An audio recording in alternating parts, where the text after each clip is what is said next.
En fait, voilà, j'ai transcrit avec ma guitare et mon piano.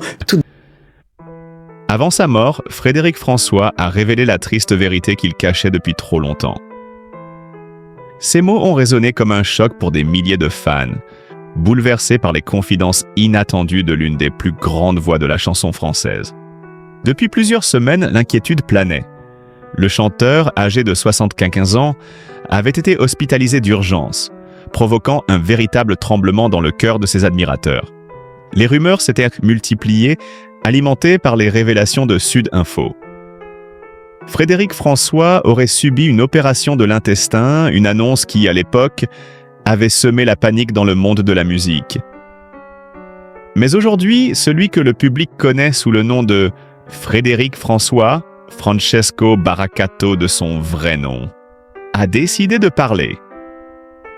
Devant les caméras du Buzz TV du Figaro, l'artiste est apparu apaisé, le regard clair, prêt à affronter la vérité.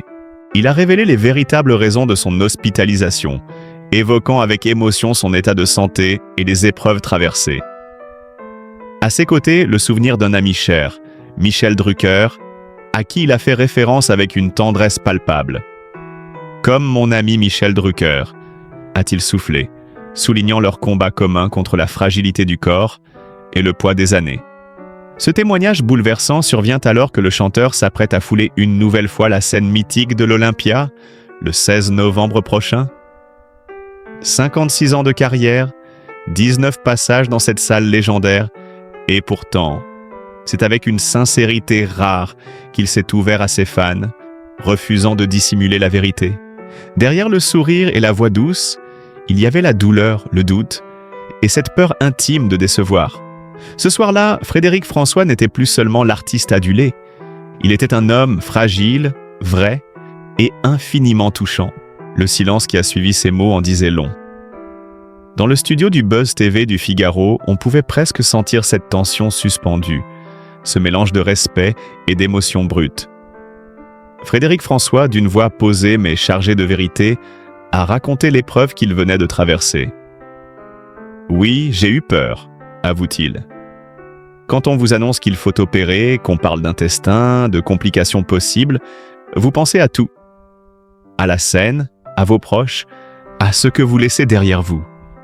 Pendant quelques secondes, le chanteur a baissé les yeux, le regard fuyant vers le passé, comme s'il revivait encore la douleur de ces nuits d'hôpital où le temps s'étire, où chaque battement de cœur semble compter double. Mais il n'a pas voulu sombrer dans la plainte. Fidèle à son tempérament d'artiste combatif, Frédéric François a trouvé dans cette épreuve une nouvelle force. « J'ai compris, dit-il, que le corps a ses limites, mais que la passion, elle, ne faiblit jamais. » Ces mots résonnent comme une déclaration de vie, presque un serment. Dans le public, on se souvient de son ami Michel Drucker, lui aussi passé par des interventions lourdes, revenu à l'écran avec la même détermination. La comparaison n'est pas anodine. Deux figures de la scène française, deux survivants unis par le courage et l'amour du public. À mesure qu'ils parlent, les caméras captent chaque nuance de son visage, chaque tremblement dans la voix. Le chanteur évoque ses fans, ceux qui lui ont écrit pendant sa convalescence, ces milliers de messages qui lui ont redonné le goût du combat. « Vous m'avez tenu la main sans le savoir », glisse-t-il, un léger sourire aux lèvres. Et soudain, on comprend. Derrière la star adulée se cache un homme profondément humain, vulnérable mais habité d'une gratitude immense. Alors que l'interview se poursuit, le ton change subtilement. L'artiste se redresse, ses yeux brillent à nouveau de cette flamme qui ne l'a jamais quitté. Il parle de son retour sur scène, de l'Olympia qui l'attend, de ce 19e passage qui aura cette fois une saveur toute particulière. Quand on revient d'aussi loin, chaque note, chaque applaudissement devient un miracle. Le public, devant son écran, retient son souffle. On n'écoute plus seulement un chanteur, on assiste à une renaissance. Et puis, au moment où tout le monde retient son souffle, Frédéric François désamorce la tension d'un éclat de rire discret. L'atmosphère se détend, le public respire à nouveau. Le chanteur, toujours élégant, le regard pétillant d'ironie douce, prend la parole avec cette humilité désarmante qui a toujours fait sa force. « En réalité, je vais très bien », dit-il calmement. Une phrase simple, presque anodine, mais qui renverse d'un coup tout le climat d'inquiétude qui pesait depuis des semaines. Il explique alors, sans détour, ce qu'il s'est réellement passé. Ce n'était qu'un check-up, confie-t-il, comme s'il parlait à des amis autour d'un café. Un simple contrôle de routine, un geste de prudence. « Je suis un peu comme mon ami Michel Drucker », ajoute-t-il avec un sourire complice. Le parallèle amuse et touche à la fois. Deux icônes d'une même génération, deux perfectionnistes qui connaissent trop bien les caprices du temps. « Je devrais avoir un hôpital au fond du jardin », lance-t-il en plaisantant, et le plateau s'emplit d'un rire sincère, celui du soulagement. Mais derrière cette boutade, il y a une vérité plus profonde. Frédéric François, conscient de l'inquiétude qu'il a suscitée, tient à rassurer, à apaiser. Il raconte comment, à la moindre alerte, il consulte son médecin, comment il préfère prévenir plutôt que guérir. « Si je dois passer une radio, je la passe tout de suite. Je veux être sûr que rien ne s'aggrave, que tout se soigne dès le départ. » Une discipline presque militaire, une rigueur héritée de ces années à s'imposer un rythme de tournée épuisant. Il insiste. Aucun problème grave, aucune blessure cachée, aucune maladie silencieuse. Autrement, je ne serais pas ici, lâche-t-il d'un ton ferme. Et à cet instant, tout devient clair. Cet homme, qu'on croyait affaibli, se dresse face à la rumeur, lucide, solide, vivant. Sa voix, chaude et vibrante, emplit le plateau d'une énergie nouvelle. Ce n'est plus seulement une mise au point, c'est une reprise de pouvoir sur le récit, une déclaration d'existence. Dans ses yeux, il y a la certitude tranquille de celui qui a traversé la tempête sans perdre son éclat. Et pourtant, alors que tout semblait clair, Frédéric François lâche une phrase qui relance soudain l'attention. Le ton reste doux, mais les mots, eux, tombent avec le poids d'une vérité que beaucoup ignoraient. « Oui, j'ai bien été opéré de l'intestin », admet-il. Le silence se fait à nouveau dans le studio. Les journalistes échangent un regard surpris. Le public retient sa respiration. Avant même que l'inquiétude ne s'installe, il poursuit d'une voix apaisante. Mais c'était il y a des années, une très vieille histoire. Cette révélation, prononcée avec calme, ne sonne pas comme une confession, mais comme un besoin d'honnêteté. L'artiste veut tout dire, ne rien laisser planer. Il raconte sans détour cette opération ancienne, un souvenir lointain désormais classé dans les archives de sa vie. Son regard se perd un instant dans le vide, comme s'il revivait ses instants d'hôpital, cette odeur de désinfectant, la lumière froide des couloirs, et puis la renaissance, le retour à la scène plus fort que jamais. Puis, d'un geste vif, il chasse cette image. « Je passe encore des examens régulièrement », avoue-t-il. Il sourit, un peu gêné, avant d'ajouter dans un éclat d'autodérision « Je suis hypocondriaque, que voulez-vous » L'aveu amuse le plateau, mais derrière la plaisanterie se cache une vérité touchante. Frédéric François est de ceux qui refusent de laisser le hasard décider. Chaque contrôle médical est une manière de tenir tête au temps, de rester maître de son destin. Et pendant qu'il parle, on mesure la dévotion de cet homme à son public. Il sait l'inquiétude qu'il a provoquée, il la ressent presque physiquement. C'est pour cela qu'il tient à être transparent, à apaiser les cœurs, car malgré ses 75 ans, son calendrier reste démentiel. Tournées en Belgique et en France, promotion de son nouvel album. Tout s'oublie un jour, répétition avant l'Olympia. Il vit à 100 à l'heure, animé par une passion intacte. Et dans chaque mot qu'il prononce, on sent battre cette volonté farouche de continuer, coûte que coûte, sans jamais céder ni à la peur ni à la fatigue. À mesure qu'il se confie, l'homme derrière le micro redevient peu à peu l'artiste que la France a aimé, celui dont la voix a traversé les générations. Pour comprendre l'émotion que suscite encore aujourd'hui Frédéric François, il faut remonter le fil de sa légende, revenir à ces années où tout a commencé, quand un jeune Sicilien, arrivé en Belgique avec sa famille, rêvait simplement de chanter. Son histoire, c'est celle d'un garçon du peuple, Francesco Baracato, qui transformera son accent, son timbre chaud et ses rêves en un destin hors du commun. Tout bascule en 1971 avec une chanson devenue mythique. Je n'ai jamais aimé comme je t'aime. En quelques semaines, le titre envahit les ondes, les disquaires sont débordés et les adolescentes hurlent son nom à la sortie des studios. La douceur de la mélodie, la sincérité de la voix et ce regard empreint de romantisme font naître un phénomène. Frédéric François devient l'incarnation même du chanteur de charme, héritier direct de la grande tradition italienne mêlée à la sensibilité française. On fredonne ses refrains dans les rues, dans les cafés, dans les mariages. C'est le début d'une idylle entre lui et le public qui ne s'éteindra plus. Les années suivantes, il enchaîne les succès comme on enfile des perles. Laisse-moi vivre ma vie. Mon cœur te dit je t'aime, Chicago. Je t'aime à l'italienne. Chacune de ces chansons devient un morceau de mémoire collective. On y retrouve la passion, la tendresse, la nostalgie, et toujours cette sincérité désarmante. Frédéric François chante l'amour sans détour, sans cynisme, avec la pureté d'un homme qui croit encore à la promesse des sentiments. Et c'est sans doute là que réside sa force. Il ne joue pas un rôle, il vit ce qu'il chante. Sur ce scène, sa présence électrise. Il n'est pas simplement un chanteur, il est un conteur d'émotions. Le public se souvient de ses premiers concerts à guichets fermés, des fleurs jetées sur scène, des femmes en larmes à la fin de chaque morceau. Sa voix légèrement voilée, son sourire timide et son élégance classique font de lui une figure presque intemporelle. À travers ses chansons, Frédéric François raconte la vie, la perte, le désir et la réconciliation. Il devient, sans qu'il le cherche, le miroir sentimental d'une génération entière. Au milieu des années 80, alors que le paysage musical change et que la pop s'impose, il parvient encore à se réinventer. L'amour fou, une simple histoire d'amour, à tous ceux qu'on aime. Chaque titre témoigne de sa fidélité à ses valeurs, à sa musique, à son public.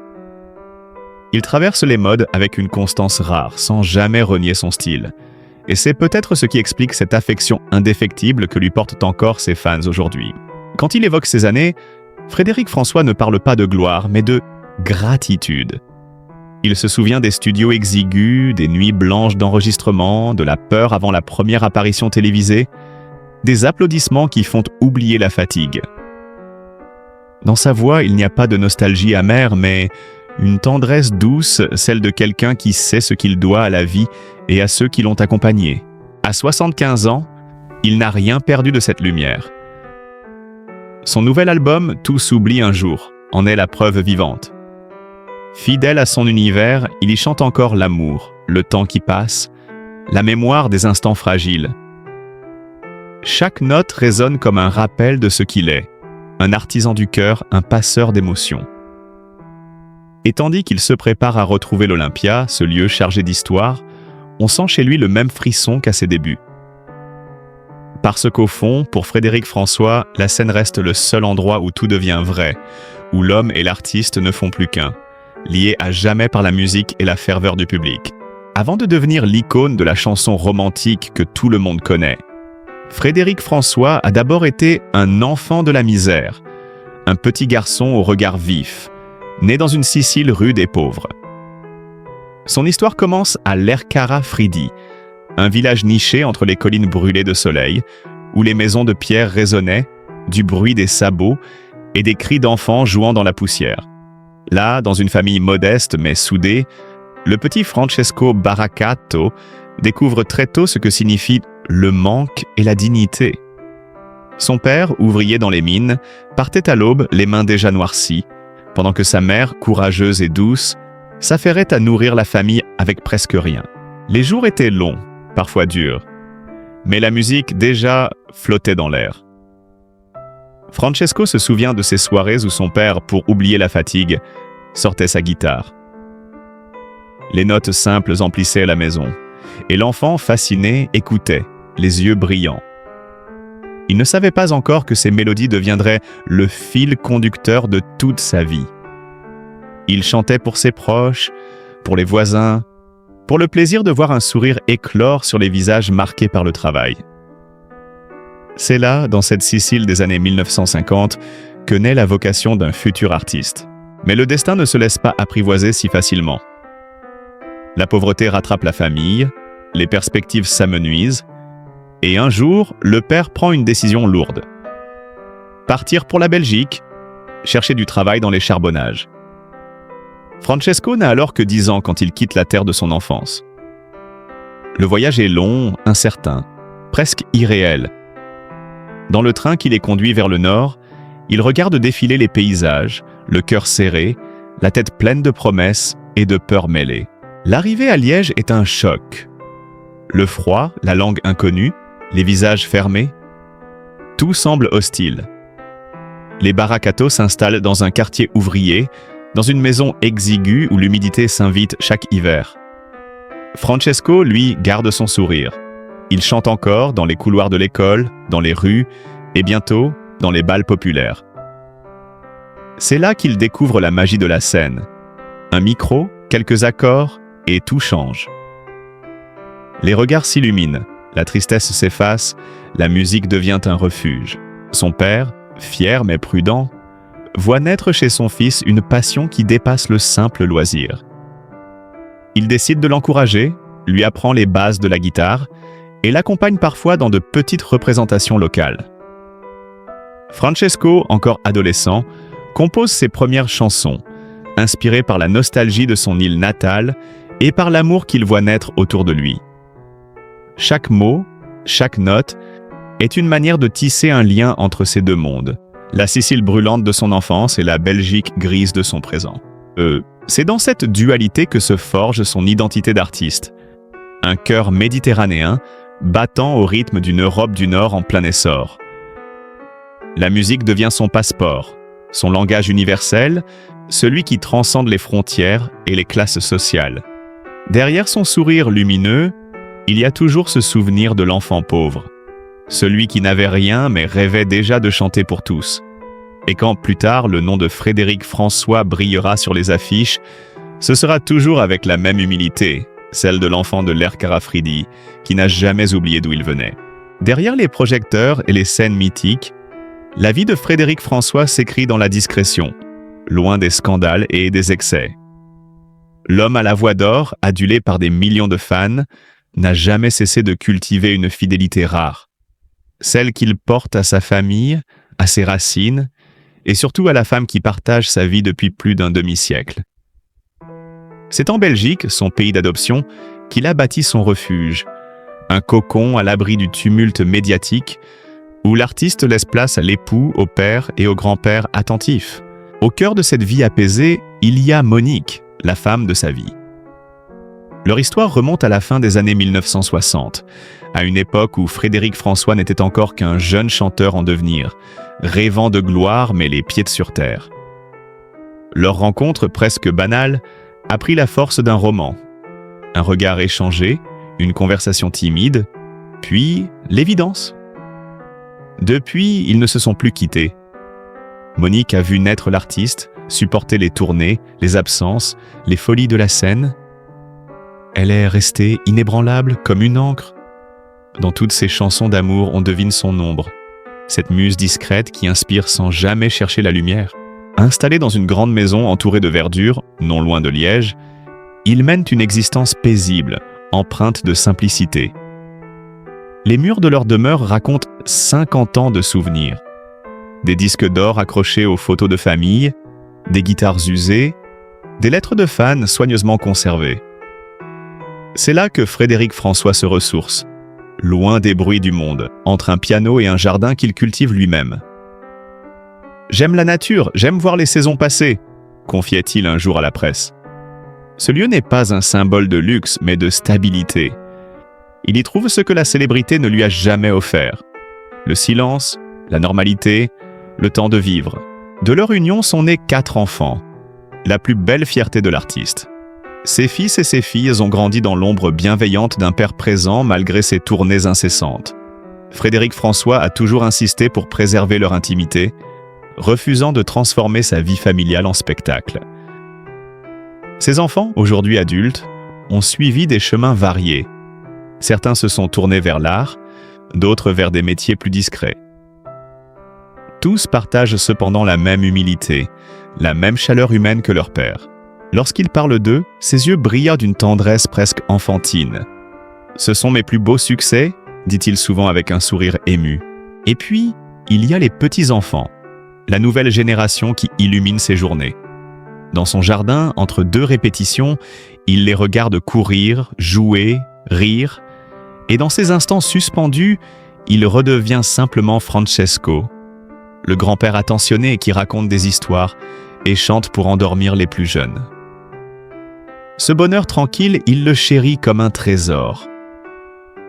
Après des décennies de gloire, c'est la famille qui lui offre aujourd'hui la plus belle des scènes, celle du quotidien, où l'amour ne se mesure pas en applaudissements, mais en regards complices et en gestes tendres. Chez lui, à Raucourt, tout respire la sérénité. Les objets, les fleurs, les cadres alignés dans le salon, la guitare posée près de la cheminée. Ici, le temps semble suspendu, comme si l'artiste avait réussi à figer un morceau d'éternité. Loin du vacarme des tournées, Frédéric François vit entouré de ceux qu'il aime, entre souvenirs et projets, dans un équilibre fragile et précieux. Frédéric François, ce n'était pas seulement une voix, c'est une âme. Derrière les lumières et les chansons d'amour, il y a un homme vrai, humble, qui a connu la pauvreté, le doute, la maladie, mais qui n'a jamais cessé d'aimer et de donner. Son histoire, c'est celle du courage, du respect et de la passion. Alors, si son parcours vous a touché, si ses mots vous ont ému, offrez-lui ce qu'il mérite le plus. Un peu de chaleur, un geste, un signe d'amour. Laissez un like pour lui, partagez cette vidéo pour faire vivre sa légende et abonnez-vous à la chaîne pour continuer à suivre son histoire, celle d'un artiste au grand cœur qui chante pour nous tous avec sincérité et tendresse.